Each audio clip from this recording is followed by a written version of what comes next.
3.600.000-an. Hanya untuk uang 3,6 juta dia tega membunuh ponakannya sendiri. Amazing. Sungguh di luar nalar. Halo, selamat datang di Takur AI Podcast. Kenalin gue Takur, yang bakal jadi host di podcast ini. Untuk podcast pertama saya bakal mengundang salah satu tersangka kasus pembunuhan. Dan tersangkanya ternyata seorang tante. Tante ini seorang tersangka dari kasus pembunuhan nyata ya yang terjadi di Indonesia.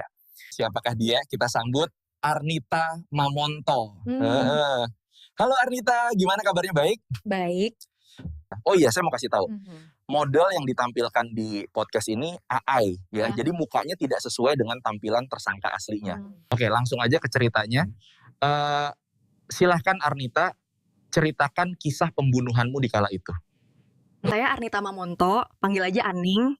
Saya lahir di Molobok 9 November 2004. Waktu itu umur saya 19 tahun, lulusan SMA. Sejujurnya saya tuh cuma pengen hidup seneng, Mas. Pengen bisa beli apa aja yang saya mau.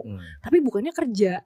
Saya malah buru-buru nikah muda. Terus punya anak.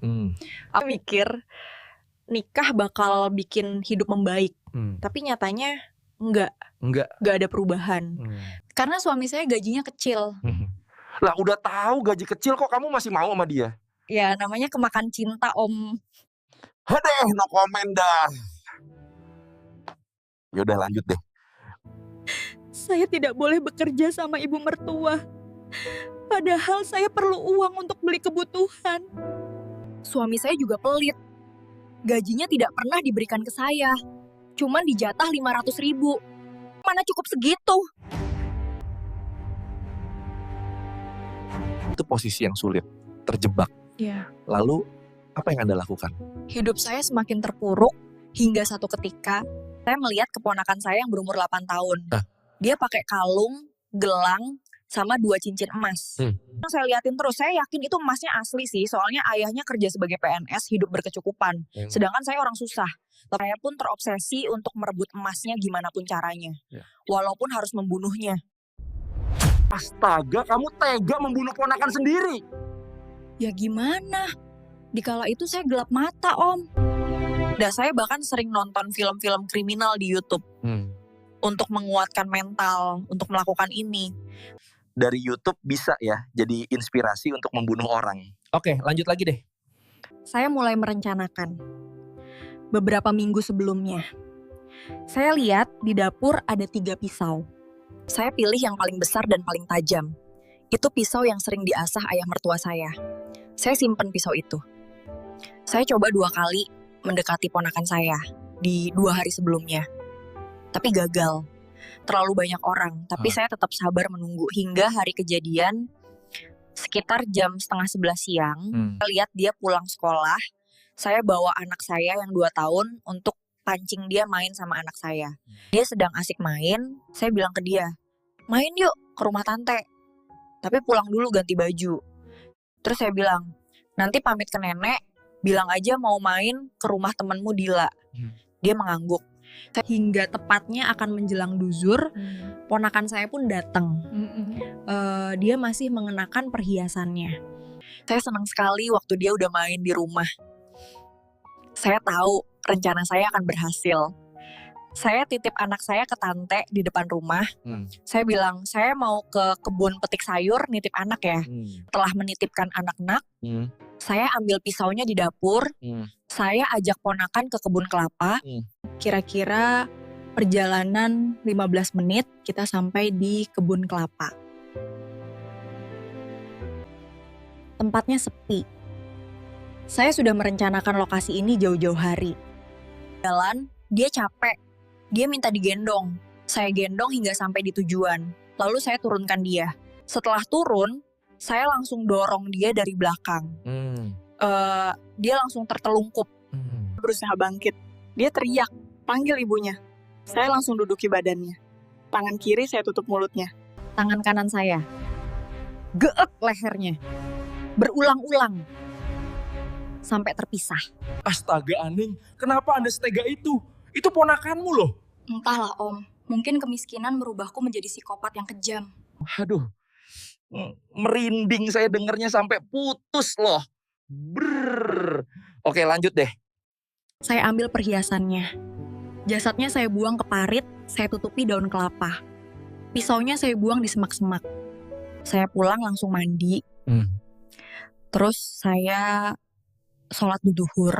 Kok Anda sholat? Ya.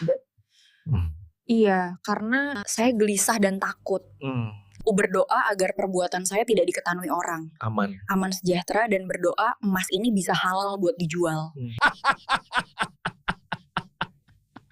Ada ya, habis ngebunuh minta pertolongan Tuhan. Ya gimana Om, saya gelisah di kala itu. Saya langsung ke toko emas, mudah-mudahan emasnya udah halal untuk dijual. Saya bilang ke penjaga toko, suratnya hilang. Soalnya ini perhiasan lama. Dijual dapat berapa? Sekitar 3.600.000-an. Hanya untuk uang 3,6 juta dia tega membunuh ponakannya sendiri. Amazing. Sungguh di luar nalar. Setelah emasnya saya jual, saya mampir minimarket untuk belanja popok, susu SGM, jus, sama coklat. Hingga sore suami saya pulang, saya kasih juga uang 900.000. Saya kira Anda benci suami Anda karena miskin. Enggak lah Om, saya masih sayang suami saya benci miskin doang. Saya lanjut ya. Suami saya seneng banget. Saya bilang aja, itu kiriman dari ayah saya di Kalimantan. Saya bangga dong bisa ngasih uang ke suami. Astaga, tidak ada penyesalan ternyata. Ponakan Anda itu kan hilang nih, keluarganya pasti nyariin dong. Iya, sorenya ibunya, Rasni, datang ke rumah saya. Apa yang Anda katakan padanya? Saya tidak tahu. Saya benar-benar tidak tahu. Dia datang lagi, mendesak saya. Jujurlah di mana dia? Ya udah, saya ambil Al-Quran, saya bersumpah di atasnya. Demi Allah, saya tidak tahu ponakan saya Azahra di mana. Apa? Anda bersumpah di atas Al-Quran? Iya, saya sampai bersumpah di atas Al-Quran. Demi ibunya bisa percaya. Saya bahkan ikut mencari. Dan waktu jasadnya ditemukan Dea, saya ikut ke puskesmas. Saya pura-pura terguncang dan berduka. Padahal ibunya Rasni itu baik sama saya. Dia sering kasih zakat dan suka pinjami saya uang. Saya pura-pura terguncang dan berduka. Padahal ibunya Rasni itu baik sama saya. Dia sering kasih zakat dan suka pinjami saya uang. Pokoknya ibunya ini baik banget sama saya. Cuman saya sedikit iri aja. Iri membawa petaka. Sampai kapan Anda mempertahankan sandiwara ini? Ya, pada malam hari mereka menangkap saya. Waktu saya sedang tidur. Ada warga namanya Kalimen, dia lihat saya jalan ke kebun bawa pisau itu. Dan bukti CCTV di toko emas. Ya udah, saya mengaku. Saya bilang ke warga bahwa suami saya tidak terlibat. Ini perbuatan saya sendiri.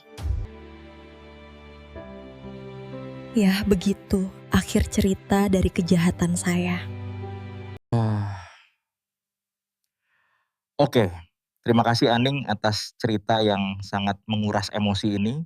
Kalau boleh tahu, atas kejahatan yang telah kamu lakukan, kamu dihukum berapa lama? Saya divonis hukum mati di pengadilan.